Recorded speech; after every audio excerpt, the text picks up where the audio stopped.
ಭಾರತಕ್ಕೆ ಯುರೋಪಿಯನ್ನರ ಆಗಮನ.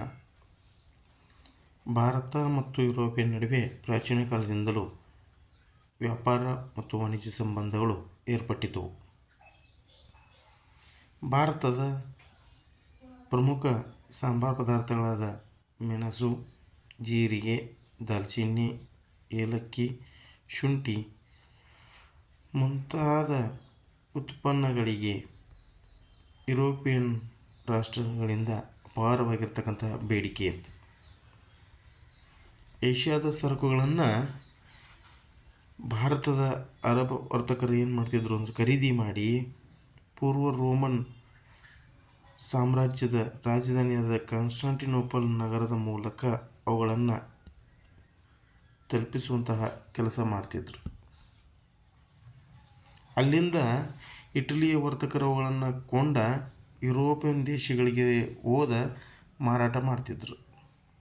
ಹೀಗೆ ಕಾನ್ಸ್ಟಾಂಟಿನೋಪಲ್ ನಗರ ಅಂತಕ್ಕಂಥದ್ದು ಇಟಲಿಯ ವರ್ತಕರಿಗೂ ಹಾಗೂ ಯುರೋಪಿಯನ್ ದೇಶಗಳ ನಡುವೆ ವ್ಯಾಪಾರವನ್ನು ಬೆಸಲಿಕ್ಕೆ ಪ್ರಮುಖವಾಗಿರ್ತಕ್ಕಂತಹ ಒಂದು ಅಂತಾರಾಷ್ಟ್ರೀಯ ವಿನಿಮಯ ಸರಕು ಕೇಂದ್ರ ಆಗಿ ಬೆಳೆದಿರ್ತಕ್ಕಂಥದ್ದು. ಹೀಗಾಗಿ ಅದನ್ನು ಏನು ಕರಿತಿದ್ರು ಅಂತಂದ್ರೆ ಯುರೋಪಿಯನ್ ವ್ಯಾಪಾರದ ಹೆಬ್ಬಾಗಿಲು ಅಂತೇಳಿ ಈ ಒಂದು ಕಾನ್ಸ್ಟಾಂಟಿನೋಪಲ್ ನಗರವನ್ನು ಕರಿತಿದ್ರು. ಯುರೋಪಿಯನ್ ವ್ಯಾಪಾರಗಳ ಮೇಲೆ ಅರಬರ ತಮ್ಮ ಒಂದು ಏಕಸ್ವಾಮ್ಯವನ್ನು ಸಾಧನೆ ಮಾಡಿದ್ರೆ ಇಟಲಿಯ ವರ್ತಕರು ಏನಪ್ಪ ಅಂತಂದರೆ ಇಲ್ಲಿ ಯುರೋಪಿಯನ್ ದೇಶಗಳ ಮೇಲೆ ತಮ್ಮ ಒಂದು ವ್ಯಾಪಾರದ ಹಕ್ಕನ್ನು ಏನು ಮಾಡಿದರು ಅಂತಂದ್ರೆ ಸಾಧಿಸಿದರು. ಹೀಗೆ ಒಂದು ಅಲ್ಲಿರ್ತಕ್ಕಂಥ ವರ್ತಕರಿಗೆ ಆ ಒಂದು ವ್ಯಾಪಾರ ಲಾಭದಾಯಕ ಆಗಿತ್ತು ಅಂತೇಳಿ ನಾವು ಹೇಳ್ಬೋದು. ಹಾಗಾದರೆ ಕಾನ್ಸ್ಟಾಂಟಿನೋಪಲ್ ನಗರ ಯಾವ ರೀತಿ ವಶ ಆಗ್ತೈತಿ ಅಂತೇಳಿ ನಾವು ನೋಡೋದಾದರೆ ಏಷ್ಯಾ ಮತ್ತು ಯುರೋಪ್ ನಡುವೆ ವ್ಯಾಪಾರ ಮತ್ತು ವ್ಯವಹಾರಗಳಿಗಾಗಿ ಕಾನ್ಸ್ಟಾಂಟಿನೋಪಲ್ ನಗರದ ಮೂಲಕನೇ ಏನಾಗ್ತಿತ್ತು ಅಂತಂದ್ರೆ ನಡೀತಿತ್ತು. 1453ರಲ್ಲಿ ಅಟೋಮನ್ ಟರ್ಕರು ಏನು ಮಾಡ್ತಾರೆ ಅಂತಂದ್ರೆ ಕಾನ್ಸ್ಟಾಂಟಿನೋಪಲ್ ನಗರವನ್ನು ವಶ ಮಾಡ್ಕೋತಾರೆ. ವಶ ಮಾಡಿಕೊಂಡ ನಂತರದಲ್ಲಿ ಅಲ್ಲಿರ್ತಕ್ಕಂತಹ ನಗರ ಒಳಗೆ ಏನೋ ವ್ಯಾಪಾರ ವಹಿವಾಟುಗಳು ಈ ಒಂದು ಮಾರ್ಗದ ಮೂಲಕ ನಡೀತಿದ್ವೋ ಆ ಮಾರ್ಗ ಏನಾಯಿತು ಅಂತಂದ್ರೆ ಆಟೋಮೆಟಿಕ್ಲಿ ನಿಂತುಬಿಟ್ಟು. ಹೀಗಾಗಿ ಇಟಲಿಯ ವರ್ತಕರಿಗೆ ಈ ತಮ್ಮ ಒಂದು ವ್ಯಾಪಾರದ ಒಂದು ಏಕಸ್ವಾಮ್ಯತೆಯನ್ನು ಮುರಿತಾರ ಅಂತಕ್ಕಂಥದ್ದು ಅಲ್ಲಿ ಅನಿಸಿ ಏನಪ್ಪ ಅಂತಂದ್ರೆ ಆ ಒಂದು ಇಟಲಿಯ ವರ್ತಕರ ಏಕಸ್ವಾಮ್ಯವನ್ನು ಮುರಿಲಿಕ್ಕೆ ಹಲವಾರು ದೇಶಗಳು ಏನು ಮಾಡ್ತಾವೆ ಅಂತಂದ್ರೆ ಇಲ್ಲಿ ಒಂದು ಹೊಸ ಮಾರ್ಗವನ್ನು ಕಂಡುಹಿಡಲಿಕ್ಕೆ ಪ್ರೋತ್ಸಾಹವನ್ನು ನೀಡ್ತಾವೆ. ಅದರೊಳಗಡೆ ಪೋರ್ಚುಗಲ್ ಅಂತಕ್ಕಂಥದ್ದು ಪ್ರಪ್ರಥಮವಾಗಿ ಒಂದು ಹೊಸ ಜಲಮಾರ್ಗವನ್ನು ಕಂಡುಹಿಡಲಿಕ್ಕೆ ಅಲ್ಲಿರ್ತಕ್ಕಂತಹ ನಾವಿಕರಿಗೆ ರಾಜರು ಏನು ಮಾಡಿದರು ಅಂತಂದ್ರೆ ಅವಕಾಶಗಳನ್ನು ಮಾಡಿಕೊಟ್ರು. ಆ ಅವಕಾಶಗಳನ್ನು ಬಳಸಿಕೊಂಡಿರ್ತಕ್ಕಂತಹ ನಾವಿಕರು ಹೊಸ ರೀತಿಯಾಗಿರ್ತಕ್ಕಂಥ ದಿಕ್ಸೂಚಿಗಳನ್ನು ಅಸ್ಟ್ರೋಲೋಬ್ಗಳನ್ನು ಸಿಡಿಮದ್ದುಗಳನ್ನು ಬಳಸ್ಕೊಂಡು ಏನಪ್ಪ ಅಂತಂದ್ರೆ ಇಲ್ಲಿ ಹೊಸ ಜಲಮಾರ್ಗವನ್ನು ಕಂಡುಹಿಡಲಿಕ್ಕೆ ಏನು ಮಾಡ್ತಾರೆ ಅಂದ್ರೆ ಪ್ರಾರಂಭ ಮಾಡ್ತಾರೆ. ಹಂಗೆ ಭಾರತಕ್ಕೆ ಹೊಸ ಜಲಮಾರ್ಗವನ್ನು ಹಿಡಲಿಕ್ಕೆ ಪ್ರಾರಂಭ ಮಾಡಿದಾಗ ಲಿಸ್ಬನ್ನಿಂದ ಹೊರಟ ಪೋರ್ಚುಗಲ್ನ ನಾವಿಕ ಯಾರಪ್ಪ ಅಂತಂದ್ರೆ ವಾಸ್ಕೋ ಡಿ ಗಾಮ 1498ರೊಳಗೆ ಭಾರತದ ಪಶ್ಚಿಮದ ಭಾಗದಲ್ಲಿರ್ತಕ್ಕಂತಹ ಕರಾವಳಿ ತೀರದ ಕಲ್ಲಿಕೋಟೆಗೆ ಅಲ್ಲಿರ್ತಕ್ಕಂಥ ಸಮೀಪದ ಕಾಪಾಡ ಅಂತಕ್ಕಂಥ ಒಂದು ಪ್ರದೇಶಕ್ಕೆ ಏನಪ್ಪ ಅಂತಂದ್ರೆ ಇಲ್ಲಿ ಬಂದು ತಲುಪ್ತಾನೆ. ಹಂಗೆ ಬಂದು ತಲುಪಿರ್ತಕ್ಕಂಥ ವಾಸ್ಕೋ ಡಿ ಗಾಮ ಭಾರತಕ್ಕೆ ಬಂದಿರತಕ್ಕಂಥ ಮೊಟ್ಟ ಮೊದಲ ವ್ಯಕ್ತಿ ಅಂತ ಏನು ಮಾಡ್ತಾರೆ ಅಂತಂದ್ರೆ ಅವನನ್ನು ಕರೀತಾರು. ಹೀಗೆ ಹೊಸ ಜಲಮಾರ್ಗವನ್ನು ಕಂಡುಹಿಡಿಯುವುದರ ಮೂಲಕ ಮತ್ತೆ ಭಾರತ ಮತ್ತು ಯುರೋಪಿಯನ್ ರಾಷ್ಟ್ರಗಳ ನಡುವೆ ಹೊಸ ಒಂದು ವ್ಯಾಪಾರವನ್ನು ವೃದ್ಧಿ ಮಾಡಲಿಕ್ಕೆ ಏನಾಯಿತು ಅಂತಂದ್ರೆ ಈ ಒಂದು ಜಲಮಾರ್ಗ ಕಾರಣ ಆಯಿತು. ಹಂಗೆ ಭಾರತಕ್ಕೆ ಹೊಸ ರೀತಿಯಾಗಿರ್ತಕ್ಕಂಥ ಜಲಮಾರ್ಗದ ಮೂಲಕ ನಮ್ಮ ಭಾರತದಲ್ಲಿ ಯುರೋಪಿಯನ್ ವ್ಯಾಪಾರಿಗಳು ಯಾವ್ಯಾವ ರೀತಿ ಇಲ್ಲಿ ಬಂದು ತಮ್ಮ ಒಂದು ವ್ಯಾಪಾರವನ್ನು ಪ್ರಾರಂಭ ಮಾಡ್ತಾರೆ, ಕಂಪನಿಗಳನ್ನು ಪ್ರಾರಂಭ ಮಾಡ್ತಾರೆ ಅಂತೇಳಿ ನೋಡೋದಾದರೆ ಭಾರತಕ್ಕೆ ಪೋರ್ಚುಗೀಸರ ಒಂದು ಯಶಸ್ವಿ ಪ್ರಯತ್ನಗಳಿಂದ ಪ್ರೇರಣೆಗೊಂಡು ಯುರೋಪಿಯನ್ ರಾಷ್ಟ್ರಗಳಾಗಿರ್ತಕ್ಕಂಥ ಡಚ್ಚರಾಗಿರಲಿ, ಇಂಗ್ಲೀಷರಾಗಿರಲಿ, ಫ್ರೆಂಚರಾಗಿರಲಿ, ಇವರು ಏನಪ್ಪ ಅಂತಂದ್ರೆ ಭಾರತಕ್ಕೆ ಬಂದು ತಮ್ಮ ಒಂದು ವ್ಯಾಪಾರವನ್ನು ಏನು ಮಾಡುತ್ತಾರೋ ಅಂತಂದ್ರೆ ಪ್ರಾರಂಭ ಮಾಡ್ತಾರೆ. ಅದರೊಳಗಡೆ ಪೋರ್ಚುಗೀಸರು ಏನಪ್ಪ ಅಂತಂದ್ರೆ ಈ ಒಂದು ಹೊಸ ಜಲಮಾರ್ಗದ ಮೂಲಕ ಭಾರತವನ್ನು ಪ್ರವೇಶ ಮಾಡಿರ್ತಕ್ಕಂಥ ಮೊಟ್ಟ ಮೊದಲ ಯುರೋಪಿಯನ್ರು ಅಂತೇಳಿ ನಾವು ಕರಿತೀವಿ. ಜೊತೆಗೆ ಭಾರತವನ್ನು ಕೊನೆಯದಾಗಿ ತೊರೆದಿರ್ತಕ್ಕಂಥ ಯುರೋಪಿಯನ್ರು ಕೂಡ ಪೋರ್ಚುಗೀಸರೇ ಅಂತೇಳಿ ಕರಿತೀವಿ. ಹಿಂಗೆ ಪೋರ್ಚುಗೀಸರು ಏನಪ್ಪ ಅಂತಂದ್ರೆ ಭಾರತಕ್ಕೆ ಮೊಟ್ಟ ಮೊದಲನೇದಾಗಿ ಬಂದಿರತಕ್ಕಂಥದ್ದು. ಆ ಒಂದು ಭಾರತದ ಮೊಟ್ಟ ಮೊದಲ ಜಲಮಾರ್ಗವನ್ನು ಕಂಡು ಹಿಡಿದಿರ್ತಕ್ಕಂಥ ವಾಸ್ಕೋ ಡಿ ಗಾಮನ ನಂತರ ಪೋರ್ಚುಗೀಸರ ವೈಸರಾಗಿ ಏನಪ್ಪ ಅಂತಂದ್ರೆ ಫ್ರಾನ್ಸಿಸ್ಕೋ ಡಿ ಅಲ್ಮೇಡಾ ಅಂತಕ್ಕಂಥ ವ್ಯಕ್ತಿ ಭಾರತಕ್ಕೆ ಬರ್ತಾನೆ. ಭಾರತಕ್ಕೆ ಬಂದ ಬಳಿಕ ಇಲ್ಲಿ ತಮ್ಮ ಒಂದು ಆಧಿಪತ್ಯವನ್ನು ಸ್ಥಾಪನೆ ಮಾಡಬೇಕು ಅನ್ನೋ ಕಾರಣಕ್ಕಾಗಿ ಭೂಮಿಯ ಮೇಲಿನ ಆಧಿಪತ್ಯಕ್ಕೆ ಬದಲು ಏನಪ್ಪ ಅಂತಂದ್ರೆ ಸಮುದ್ರದ ಮೇಲೆ ನಾವು ಏನಪ್ಪ ಅಂದರೆ ಏಕಸ್ವಾಮ್ಯವನ್ನು ಸಾಧಿಸೋಣ ಅನ್ನೋ ಕಾರಣಕ್ಕಾಗಿ ನೀಲಿ ನೀರಿನ ನೀತಿ ಅಂತೇಳಿ ಏನು ಮಾಡ್ತಾರೆ ಅಂದ್ರೆ ಒಂದು ಹೊಸ ರೀತಿಯಾಗಿರ್ತಕ್ಕಂಥ ನೀತಿಯನ್ನು ಜಾರಿಗೆ ತರ್ತಾನೆ.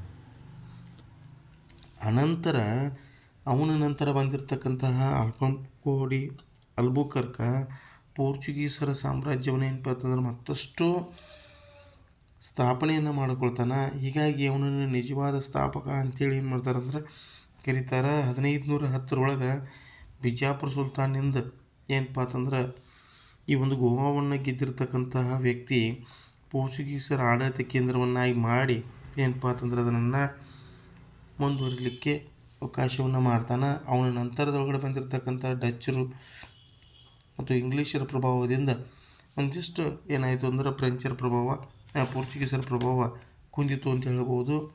ಇನ್ನು ಅದೇ ರೀತಿಯಾಗಿ ಡಚ್ಚರು ಬರ್ತಾರೆ. ಇವ್ರನ್ನ ಹಾಲೆಂಡ್ ಅಥವಾ ನೆದರ್ಲ್ಯಾಂಡ್ ದೇಶದವರು ಅಂತೇಳಿ ಕರಿತೀವಿ.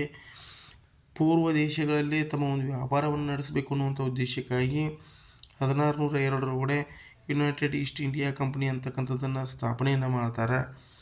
ಅದರ ಮುಖಾಂತರವಾಗಿ ಭಾರತದೊಳಗಡೆ ಜಾವಾ, ಸುಮಾತ್ರ, ಇಂಡೋನೇಷ್ಯಾ ಅಂತಕ್ಕಂಥ ಪ್ರಮುಖ ಪ್ರಸಿದ್ಧ ದ್ವೀಪಗಳನ್ನು ಆಯ್ಕೆ ಮಾಡಿಕೊಂಡು ಅಲ್ಲೇ ತಮ್ಮ ಒಂದು ಪ್ರವೇಶವನ್ನು ಮಾಡ್ಕೋತಾರೆ.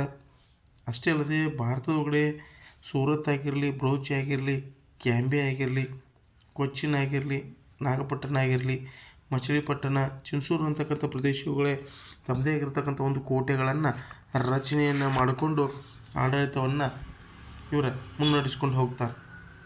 ಇವರು ಕೂಡ ಅಷ್ಟೊಂದು ಪ್ರಭಾವಿತರಾಗಿ ಬೆಳೀಲಿಲ್ಲ.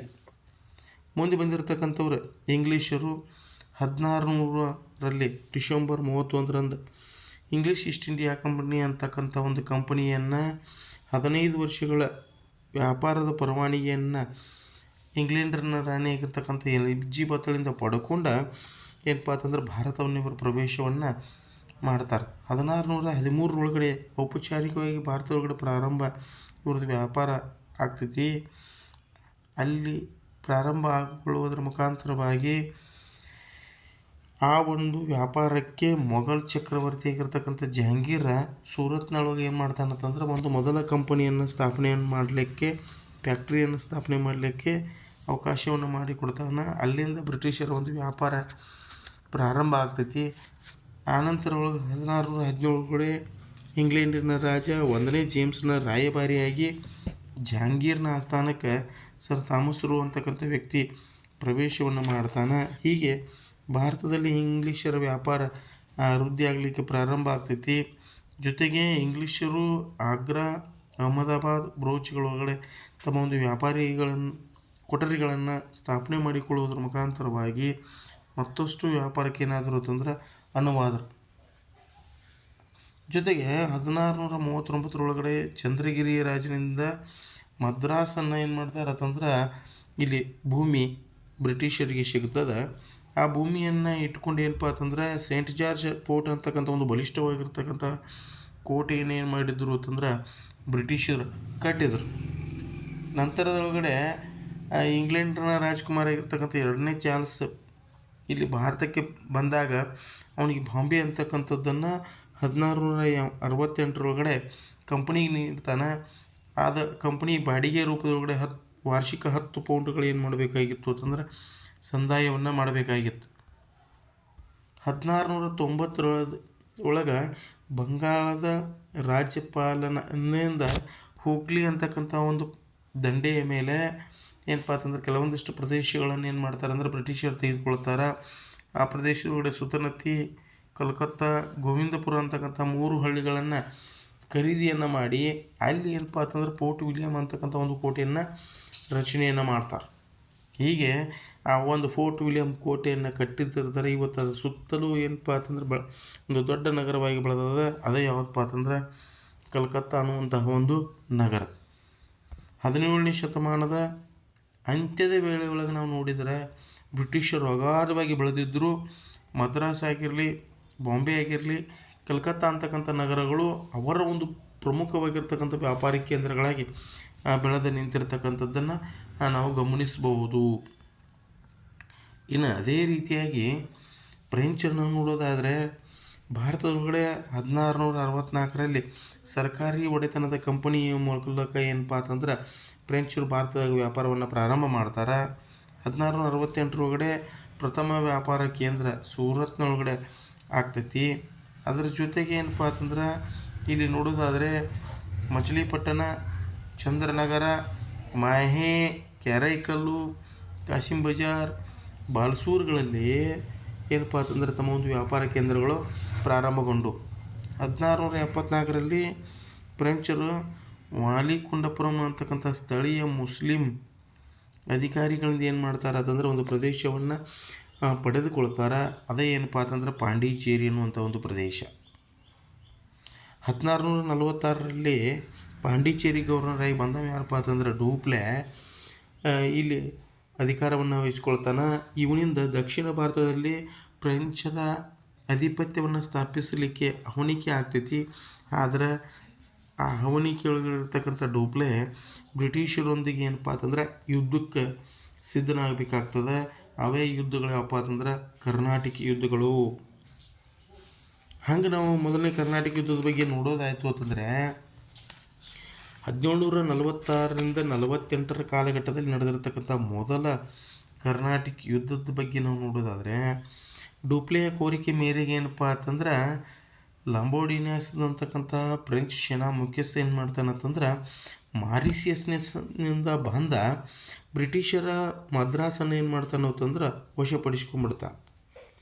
ಆವಾಗ ಅಸಹಕಾರಿಯಾಗಿರ್ತಕ್ಕಂಥ ಬ್ರಿಟಿಷರು ಕರ್ನಾಟಕನ ನವಾಬನಾಗಿರ್ತಕ್ಕಂತಹ ಅನ್ವರುದ್ದೀನನ್ನು ಸಹಾಯ ಕೇಳ್ತಾರೆ. ಹೇಗಾದರೂ ಮಾಡಿ ಈ ಮದ್ರಾಸನ್ನು ನಮ್ಮ ಫ್ರೆಂಚರಿಂದ ಬಿಡಿಸ್ಕೊಡ್ರಿ ಅಂತೇಳಿ. ಆವಾಗ ಅಲ್ಲಿರ್ತಕ್ಕಂತಹ ಅನ್ವರುದ್ದೀನ್ ಏನು ಮಾಡಿದ ಅಂತಂದ್ರೆ ಒಂದು ಸೇನೆಯನ್ನು ಫ್ರೆಂಚರ ವಿರುದ್ಧವಾಗಿ ಕಳಿಸಿಕೊಡ್ತಾನೆ. ಆದರೆ ಲಾಂಬೋಡಿಯಾಸ್ ಏನು ಮಾಡಿದ ಅಂತಂದ್ರೆ ಫ್ರೆಂಚರ ಸೇನೆಯನ್ನು ಸೋಲಿಸಿ ಡೂಪ್ಲೆಗೆ ಏನು ಮಾಡ್ತಾನೆ ಅಂತಂದ್ರೆ ತಿಳಿಸಲ್ದನ ಬ್ರಿಟಿಷರಿಂದ ಹಣವನ್ನು ಪಡೆಯೋದು ಏನು ಮಾಡಿದ ಅಂತಂದ್ರೆ ಮದ್ರಾಸನ್ನು ಬ್ರಿಟಿಷರಿಗೆ ಬಿಟ್ಟುಕೊಟ್ಟ ಪುನಃ ಮಾರಿಷಿಯಸ್ಸಿಗೆ ಹೋಗಿಬಿಡ್ತಾನೆ. ಇದರಿಂದ ಕೋಪಗೊಂಡಿರ್ತಕ್ಕಂತಹ ಡೂಪ್ಲೆ ಮದ್ರಾಸನ್ನು ಹೇಗಾದರೂ ಮಾಡಿ ಪಡಿಬೇಕು ಅಂತೇಳಿ ಮತ್ತೆ ಯುದ್ಧವನ್ನು ಪ್ರಾರಂಭ ಮಾಡ್ತಾನೆ. ಆದರೆ ಈ ಯುದ್ಧದೊಳಗಡೆ ಸಂಪೂರ್ಣ ಪ್ರಯತ್ನ ವಿಫಲ ಆಗ್ತೈತಿ. ಕೊನೆಗೆ ಎಕ್ಸ್ಲಾ ಚಾಪೆಲ್ ಅಂತಕ್ಕಂಥ ಒಂದು ಒಪ್ಪಂದದ ಮೂಲಕ ಈ ಯುದ್ಧ ಕೊನೆಗೊಳ್ಳುತ್ತದೆ. ಇನ್ನು ನಾವು ಎರಡನೇ ಒಂದು ಕರ್ನಾಟಕ ಯುದ್ಧದ ಬಗ್ಗೆ ಇಲ್ಲಿ ನೋಡೋದಾಯ್ತಂದರೆ ಬಂಗಾಳದ ಸನ್ನಿವೇಶಗಳಿಗೆ ಅನುಗುಣವಾಗಿ ಏನಪ್ಪ ಅಂತಂದ್ರೆ ಫ್ರೆಂಚರು ಸಹಿತ ಅವನತಿಯನ್ನು ಸಾಧಿಸ್ತಾರೆ. ಮೂರನೇದರಲ್ಲೂ ಸಹಿತ ಏನಪ್ಪ ಅಂತಂದ್ರೆ ಕರ್ನಾಟಕ ಯುದ್ಧದಲ್ಲಿ ಫ್ರೆಂಚರ ಸೋಲನ್ನು ಅನುಭವಿಸ್ತಾರೆ. ಒಟ್ಟಾರೆಯಾಗಿ ಇಲ್ಲಿ ಏನಪ್ಪ ಅಂತಂದ್ರೆ ಸಂಪೂರ್ಣವಾಗಿರ್ತಕ್ಕಂತಹ ಸೋಲು ಫ್ರೆಂಚರಿಗೆ ಆಗ್ತೈತಿ. ಇದರಿಂದ ಭಾರತದೊಳಗಡೆ ತಮ್ಮದೇ ಆಗಿರ್ತಕ್ಕಂಥ ಒಂದು ವ್ಯಾಪಾರಗಳನ್ನು ಏನು ಮಾಡ್ಕೊಂಡ್ರು ಅಂತಂದರೆ ಇವರು ಕಳೆದುಕೊಂಡ್ರು ಅಂಥೇಳಿ ನಾವು ಇಲ್ಲಿ ನೋಡಬಹುದು.